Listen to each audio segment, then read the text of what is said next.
салом ба ҳама. Агар шумо мехоҳед аз YouTube пул кор кунед, бояд роҳҳо ва усулҳояш.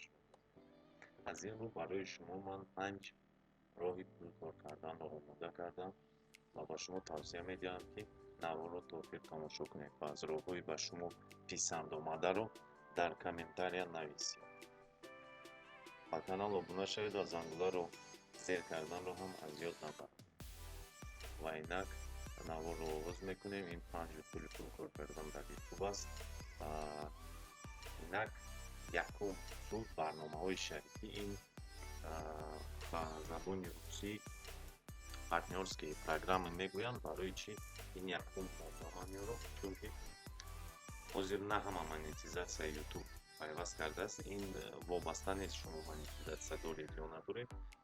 Барномаҳои шарикӣ чиз ва барномаҳои шарикӣ ин тамоми магазинҳо ва вақте ки Элдорадо ва магазинҳои калон, магазинҳо дар куҷое ки набошад, дар сайташ барномаҳои шарикӣ аст, ки вақте ки шумо ягон молро мехаред ва онро дар канали худ шаҳр медиҳед, тавсия медиҳед ва онро нишон медиҳед ва ҳамон ссилкае ки шумо дар он мағоза регистратсия мекунед, ба ҳамон ссилка агар ягон кас гузашта ин маҳсулотро харидорӣ кунад, аз шумо як комиссия, яъне як чанд фоиз аз пули ки ӯ мехарад ба шумо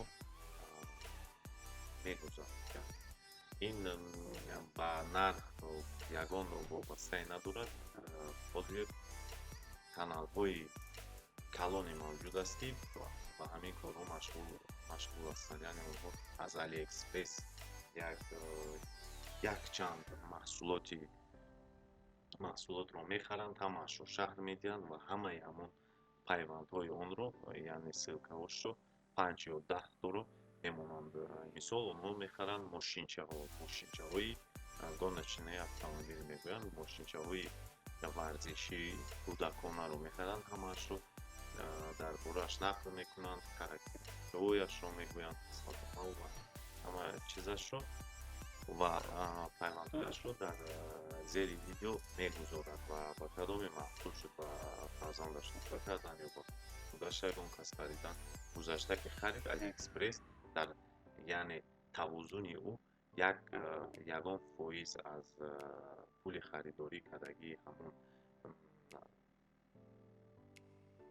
харидор, яъне чи муштарӣ, яъне муштарии ҷалб кардаи ӯ ба ӯ мегузарад. Барои чӣ ин бисёр хуб аст. Ин як роҳи ба ин, чунки ба шумо монетизатсия дар худ вақте ки ҳамон маҳсулоти шумо агар дуруст ҳамаашро тавсия диҳед, бе монетизатсияи YouTube ҳам аз ҳамон ссилкаи худатон ва инак дуюмин монетизатсия аз YouTube аст. Ҳамаи шумо медонед, ки барои монетизатсия пайваст кардан, яъне ариза равон кардан ба YouTube ба шумо 1000 подписчик ва 4000 соат, яъне 1000 тамошобин ва 4000 соат тамошо карда лозим аст. Ва ин ҳамон талаботҳои YouTube аст, ки бе ин нишондиҳандаҳо шуморо аризаатон қабул намешавад. Барои ҳамин монетизатсия аз YouTube ҳам ин як пулкоркунӣ ба ҳама мувофиқам наояд бир мешавад, барое ки барои аз монетизатсия пул кор кардан даҳҳо ҳазор, садҳо ҳазор тамошодарҳо ки пули нағз кор кунӣ. Лекин ин оҳиста албатта зиёд шудан мегирад. Барои ҳамин ин роҳи пул коркунӣ дуюм ва маълум аст, ки барои бисёр блогерҳо, барои бисёр одамоне ки дар YouTube масалан канал доранд, ҳамин аз рӯи монетизатсия ҳам пули калон ҳам набошад, аз рӯи ҳамин ҳам кор мекунанд. Ба умеди гӯем ҳам хатонам, ба умеди монетизатсияи YouTube.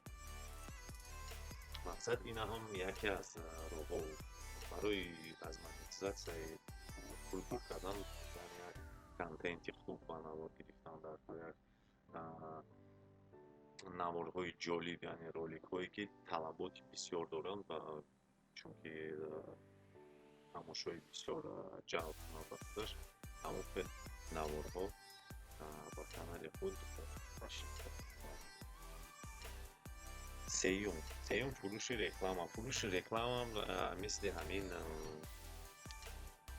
монетизатсия. Ин вақте ки канали шумо аллакай ақаллан аз 10,000 зиёд ки шуд, аллакай шумо метавонед аз ягон одамоне ки мехоҳанд канали худашонро дар канали шумо реклама кунанд, бо онҳо суҳбат карда мисол ҳамкорӣ кунед. Лекин дар ин ҷо як ҳозир бисёр як нуқтаро ҳатман гуфтан дар кор, ки ҳозир бисёр лоиҳаҳои қаллобона, ҳозир мана ин шартҳои бозии варзишӣ, мана букмейкерҳо, одамои лоеолуд гӯем, одамои лоеолудӣ ки он қадар гӯем корҳое ки ба мардум фоидаи хуб намерасондагӣ ҳозир бисёр шудагианд дар ҳамин соҳа, дар соҳаи фурӯши реклама, яъне ба шумо бисёр лоиҳаҳои қалбакӣ. Ин албатта якмаш аввал фикри тамошобинро кардам дар кор. Вақте ки ба шумо чунин пешниҳодҳои реклама мешавад, ҳатман инро фаҳмидан дар кор, дар борааш таҳқиқ кардам дар кор ва баъд мисол пешниҳодро қабул кардам дар кор, чунки ҳозир лоиҳаҳои қаллобона беҳад бисёр шуда.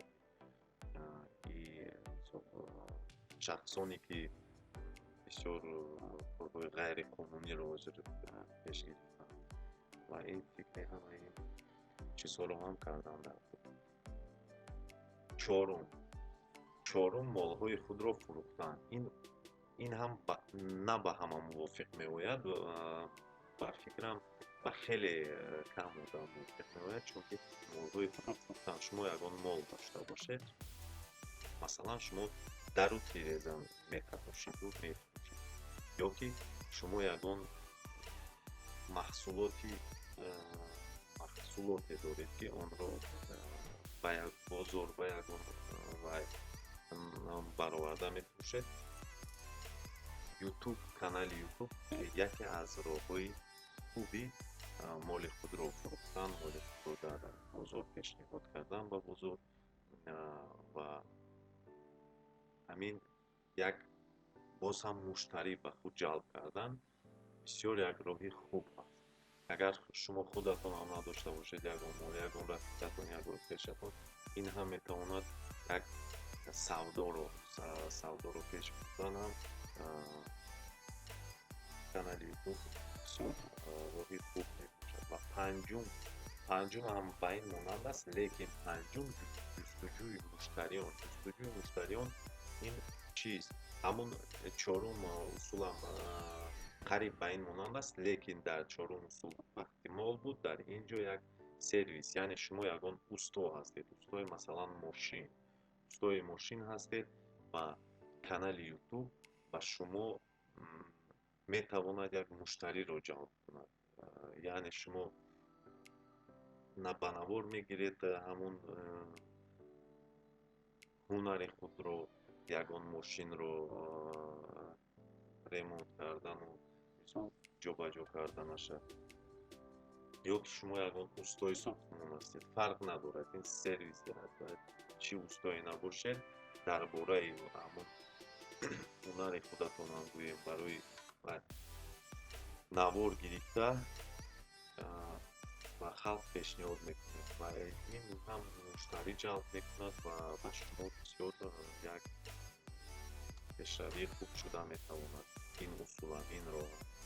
Барои ҳамин ҳамаи ин 5 роҳро дӯстони азиз дидовароед, кадомаш ба шумо мувофиқ меояд, кадомаш ба шумо писанд аст ва дар оянда бисёр аз ин силсила наворҳо бисёр мешавад. Дар ин ҷо албатта ҳамаашро нагуфтем, бо дигар паҳлӯҳояшро мегӯем ҳамаи усулҳоро. Барои ҳамин имрӯза видео ба انجام میرسد. اگر شما یگان اصولهای دیگر پول کردن رو دارید، حتما درباره اونها در کامنتاریا نویسید. شاید این چیز رو فراموش کرده باشم. میدونم شماره اصولها زیادن و در آینده ویدیوهایی هم چه گفتیم از این سلسله بنابر میگیرم و دیگر ویدیوهای کانال رو تماشا کنید. حتما در کانال ها زیر ویدیو بیان است، سیوم ویدیو است، لیکن هر روز دیگر در ویدیو کانال بر اومدن میگیرد. همین خیلی نقشه کشیده که هر روز ویدیو برایت و بسیار چیزهای در کلی رو در این کانال میفهمید. امیدوارم با شما پسند میآید و مفید خواهد. با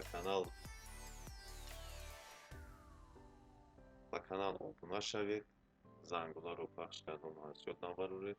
خیر دوستان عزیز، تا نواری دیگر.